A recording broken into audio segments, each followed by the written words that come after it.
This is a wake-up call, I think, for so many of us. A community in mourning as gun violence claims the life of yet another local man who was trying to make a difference in the lives of others. We were tired of it, y'all. They said More than 100 people poured into Broadway and Pine this afternoon to remember a young community activist tragically taken by gun violence in Capitol Hill. Family and friends confirm Elijah Lewis was riding with his 9-year-old nephew when they were both shot near Broadway and Pine just after 5 o'clock in the afternoon. Thank you for joining us for the News at 10. I'm David Rose. And I'm Jamie Tompkins. Elijah Lewis was just 23 years old, and he died at Harborview Medical Center shortly after that shooting.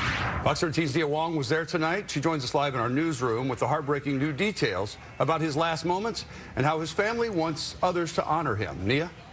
At his young age, Elijah Lewis was already being called a rising star and a leader, building a name for himself by how deeply he rooted himself into his community. His family tells me he took his last breaths as a loving uncle, protecting his nephew from bullets.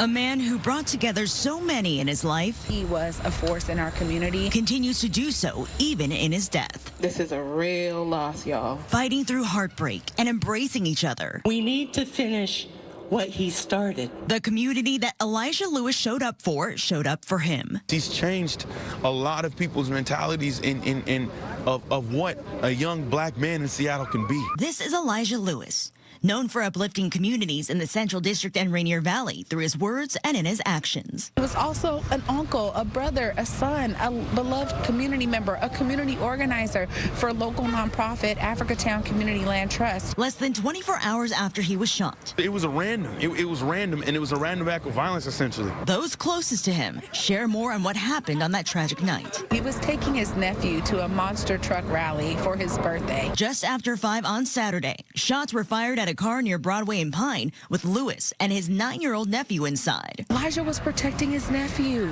This is why his nephew is alive to this day. Police say Lewis's nephew was struck but survived. Family confirms he is now out of the hospital and recovering at home. He shielded his body in front of the bullets. And the only reason I say that is because had he not done that, my nephew would have got shot more. Lewis died at Harborview Medical Center hours later. Police have taken one man into custody. In 5 years, he changed the landscape of what young African-American people do here. Lewis's legacy, remembered not only by the people he impacted, but also by elected leaders such as Seattle Mayor Bruce Harrell, who expressed his condolences over Lewis's shocking death. He made a difference. You know what I'm saying? And I learned from him. Through their grief, his loved ones using this moment to remind the community to engage. Please lean on each other, lean on us. Those of us who are still living need to be dedicated as he was dedicated. We have to activate that something within that moves us to connect with one another.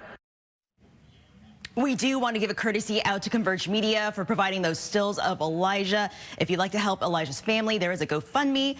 We're going to be posting that on fox13seattle.com. And we know that there's a community meeting planned at the Liberty Bank building in the historic Central District that runs tomorrow from 4 to 8. Live in the newsroom, Nia Wong, Fox 13 News.